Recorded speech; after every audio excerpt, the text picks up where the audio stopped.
وبرکاتہ الحمدللہ رب العالمین والصلاة والسلام علی رسولہ النبی الکریم اما بعد فاعوذ باللہ من الشیطان الرجیم بسم اللہ الرحمن الرحیم ان اللہ لا یغیر ما بقوم حتی یغیروا ما بانفسہم صدق اللہ العظیم۔ ناظرین، آئیے ہم ایک اہم موضوع ہندوستان کا دستور اور حالت حاضرہ کا مسلمان۔ ہندوستانی مسلمان کو قوم پرستی اور دستور ہند پر فخر ہے۔ مسلمان اپنی قومیت پر فخر کرتے ہیں کہ وہ ہندوستانی شہری ہیں، انہیں اپنے آئین پر بھی فخر ہے۔ ہندوستان ایک جمہوری ملک ہے، اسے اقلیتوں کا وفاق بھی کہا جاتا ہے۔ اس کے دستور میں تمام شہریوں کو یکساں حقوق، آزادی، انصاف، مساوات کی ضمانت دی گئی ہے۔ نسل، مذہب، علاقے کے نام پر تعصب اور امتیاز نہیں کیا جا سکتا۔ جمہوریت، رواداری اور سیکولرزم حکومت کا سنگ بنیاد ہے۔ دستور میں خاص طور پر اقلیتوں کے مذہبی، ثقافتی اور تعلیمی حقوق کی ضمانت دی گئی ہے۔ دستور کے یہ دفعات، یہ آرٹیکل صرف حروف اور الفاظ تک بہت سنہرے نظر آتے ہیں، دکھتے ہیں، مگر ایک تلخ حقیقت یہ ہے کہ عملی طور پر ایک تکلیف دہ بات یہ ہے کہ عملی طور پر مسلمانوں کو دن بدن حکومت کی جانبدارانہ رویہ، حکومت کی جانبدارانہ پالیسیز، حکومت کی جانبدارانہ سلوک کا سامنا کرنا پڑتا ہے۔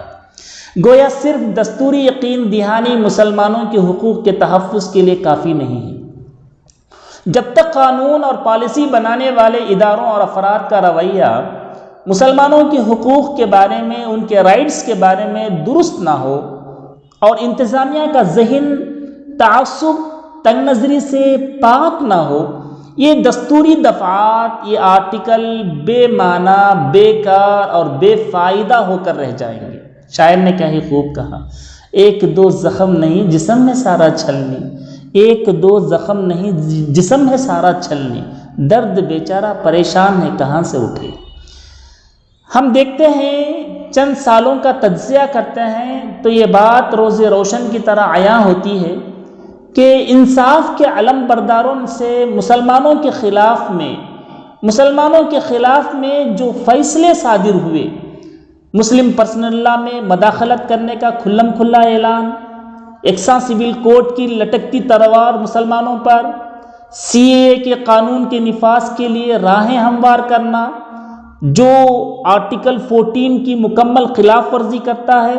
آرٹیکل 14 مذہبی بنیاد پر کسی بھی قسم کی امتیاز کو ممنوع قرار دیتا ہے، اور شہید ہونے والے مساجد، یہ بے روزگاری اور نہ ختم ہونے والی زندگی اور ملت اسلامیہ کو مجموعی طور پر تعلیم سے محروم رکھنے کا خفیہ منصوبہ، تو کبھی حجاب پر پابندی، کبھی نئی قومی تعلیمی پالیسی NEP 2020 کے آڑ میں دستوری اقدار کو نظر انداز کرتے ہوئے اپنے آئیڈیالوجی، اپنے نظریات کو تھوپنے کی کوشش کرنا، اور مسلمانوں کی تعلیمی ترقی کے سلسلے سے برائے نام ذکر کرنا، اور مدارس کا ذکر کیے بغیر صرف اور صرف آشرم کا ہی ذکر کرنا، کبھی گھر واپسی کے نام پر، کبھی لو جہاد کے نام پر، کبھی گائیں کے نام پر، کبھی NRC کا خوف دلا کر ظلم کیا جا رہا ہے، کبھی مساجد کے اذان پر سوال کیا جا رہا ہے، کبھی بھارت ماتا کا نعرہ لگانے پر زور دیا جا رہا ہے۔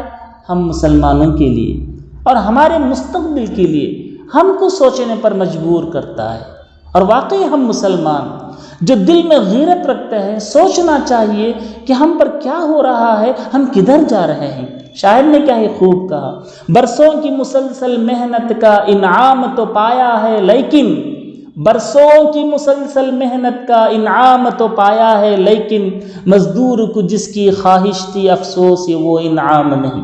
حضرات، آزادی کے بعد 2006 میں سچر کمیٹی کی رپورٹ ہندوستان کے مسلمانوں کی حالت پر جو مکمل تحقیق کرائی گئی، پہلی بار قومی سطح پر مسلمانوں کے سماجی، سیاسی، معاشی ان تمام حالات کا تجزیہ کیا گیا۔ اس رپورٹ میں اس بات کی تصدیق کی گئی کہ مسلم معاشرہ، مسلم سماج، مسلمان ترقی کے ہر میدان میں، ڈیولپمنٹ کے ہر میدان میں، ہر فیلڈ میں بیکورڈ ہے، پیچھے رہ گیا ہے۔ سماجی، معاشی، تعلیمی الغرض سول سروس، ملازمت، امپلائمنٹ، ہر میدان میں مسلمان کی حالت خراب ہے، اس رپورٹ میں بیان کیا گیا۔ حضرات، ملک کا ہر شہری، چاہے وہ مائنارٹی ہو چاہے وہ میجارٹی ہو، اول درجے کا شہری ہے، سب کے ساتھ مساوی درجہ رکھتے ہیں۔ اقلیتوں کے حقوق کے تحفظ کے لیے جو ادارے موجود ہیں، انہیں سرکاری دباؤ میں کام کرنا پڑتا ہے اور وہ اقلیتوں کے مسائل حل کرنے میں ناکام نظر آتے ہیں۔ حضرات، دستور ہند میں موجود بنیادی حقوق یہ اکثریت کا صدقہ نہیں، میجارٹی کا صدقہ نہیں ہے، یہ تو آئینی حیثیت سے ہندوستان میں مسلمانوں کا پوزیشن ہے، جسے خود ملک نے اپنے نمائندوں کی زبان سے تسلیم کیا ہے، اور دنیا کے ہر قانون کی روح سے ہندوستان مسلمانوں کا ویسا ہی ملک ہے، ویسا ہی وطن ہے، اور اس پر ہم مسلمانوں کو اسی طرح کے حقوق حاصل ہیں، اسی طرح کے رائٹس حاصل ہیں جس طرح یہاں کے دیگر باشندوں کو حاصل ہیں۔ ہم اس کو سمجھنا چاہیے۔ اس وقت ہر ہندوستانی مسلمانوں کے لیے ضروری ہے کہ وہ دستوری ہند کو جانیں اور دستوری ہند سے متعلق جو کتابیں دستیاب ہیں ان کو پڑھنے کی کوشش کریں، دستوری ہند کی روشنی میں ظالمانہ کوششوں کو ناکام بنائے، ہندوستان کا ہر مسلمان اس دم توڑتی ہوئی جمہوریت کا پاسبان بنے۔ محترم ناظرین، آئیے ہم یہ دیکھیں مسلمانوں کے حالات اور مسائل سے ہم دوچار ہیں، بہت سارے مسائل سے ہم دوچار ہیں۔ اسلام میں مایوسی کفر ہے۔ اسلام اس بات کی دعوت دیتا ہے کہ آپ مسائل میں گھر کر نہ رہیں، مایوسی کا شکار نہ بنیں۔ مسلمانوں کا حالات اور مسائل سے الگ ہو کر زندگی گزارنا خودکشی کرنے کے برابر ہے۔ اسلام اس بات کی دعوت دیتا ہے کہ انسان ہر طرح کے معاملات میں زندگی میں گھس کر خود بھی راست روی پر قائم رہے اور ان کا رخ بھی راستے کی طرف پھیر دے۔ اگر اب ہم اپنی قوم کے بہتر مستقبل کے لیے کوئی مؤثر اقدام نہیں کیا تو یاد رکھیے ہندوستان میں موجودہ تہذیبی الغار جسے حکومت کی مکمل پشت پناہی حاصل ہے ہمارے لیے اور بھی مسائل پیدا کر دے گی۔ اس لیے ہم کو چاہیے کہ اب ہم پورے عزم و حوصلے کے ساتھ میدان عمل میں ہم کو آنا پڑے گا، تمام شعبے جات میں، تمام ڈپارٹمنٹ میں پوری محنت کے ساتھ، عزم کے ساتھ، حوصلے کے ساتھ، یکسوئی کے ساتھ منصوبہ بند طریقے سے ہم کو کام کرنا ہوگا۔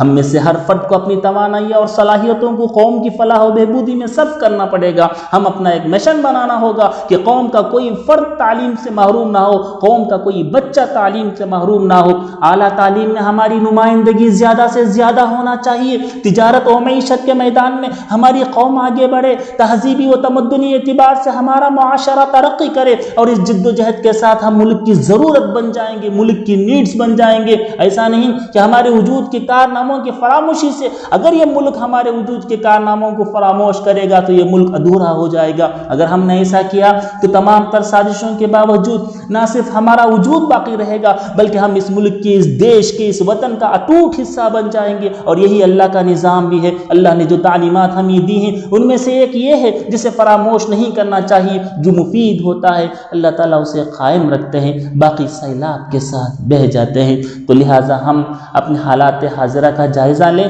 اور ہم اپنا ایک لائحہ عمل اور ہم اپنے مقاصد کی تکمیل کی طرف گامزن ہو۔ اللہ تعالیٰ سے دعا ہے اللہ تعالیٰ دشمنوں کی سازشوں سے ہماری حفاظت فرمائے۔ السلام علیکم۔